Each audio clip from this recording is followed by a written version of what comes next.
Hi guys, welcome back to my channel. Today I'm going to show you how to fix a snowblower that keeps popping out of gear. So what I've got here is an Arian snowblower. The same procedure will apply to most snowblowers out there.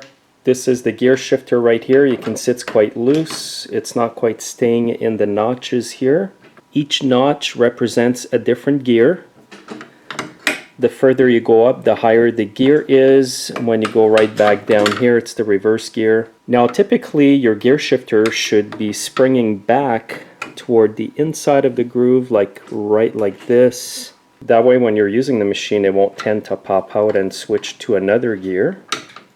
Now the good thing about this repair is that it's very easy to fix and it won't cost you anything in most cases. All you need today is a 9/16 wrench. Now what you need to do with this wrench is go down and tighten up the nut that has a spring behind it. It's the bolt that holds the gear shifter on the snowblower. Now to give you a better view, I flipped up the blower like this. And this is the nut I'm talking about right here. You can see the spring, the gear shift lever is bolted in there. So at this point what you need to do is tighten up the nut to put more pressure on the spring. That will in turn keep the gear shifter pointing toward the inside of the grooves for the gears on the console. So what you want to do here is tighten it up in increments of 1 or 2 turns. And as you tighten it up, just feel the tension.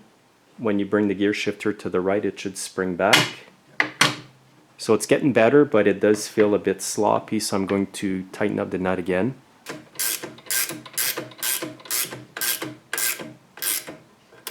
And now just check it again.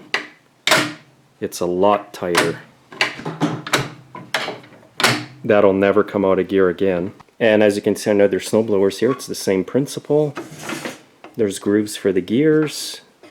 The gear shifter is spring loaded toward the inside of the grooves. And it's the same thing where the gear shifter bolts on this blower. There's a spring, there's a nut as well to tighten it up or loosen it. And by the way guys, these are lock nuts on these bolts, so no matter where you stop it, it will not come off. And it's the same idea on this snowblower here. It's a lock nut, a bolt, and a spring to tighten up the gear shifter. Now if you do what I showed you in the video and you still have a problem, what you might have to do is take the gear shifter right off the machine. So in this case, if you had to do that, you'd put this part in the vise and then bend the gear shifter toward the position of the bottom of the grooves here. Now in some NTD made snowblowers, you might have a console that is made of plastic like this. And if these plastic notches are broken, you won't be able to keep it in a single gear. The best way to fix that on this machine is to just replace the plastic part here. It's not that expensive. Usually this whole part will run you about 40 bucks. And just a quick recap here guys, you just want to make sure to tighten up the nut on the bolt with the spring to keep your gear shifter nice and firm against the console. And if I hold the gear shifter on this one to the right, it just springs back to the left quite easily. And that's what you want. So thanks again for watching guys. As you saw, it's quite easy to fix that problem. All you need in most cases is a 9/16 wrench. You don't need any parts in most cases as well. And it's something you can do yourself. Also make sure you're subscribed to my channel and that you're following me on Facebook, Twitter, and Instagram, and have yourselves a great day.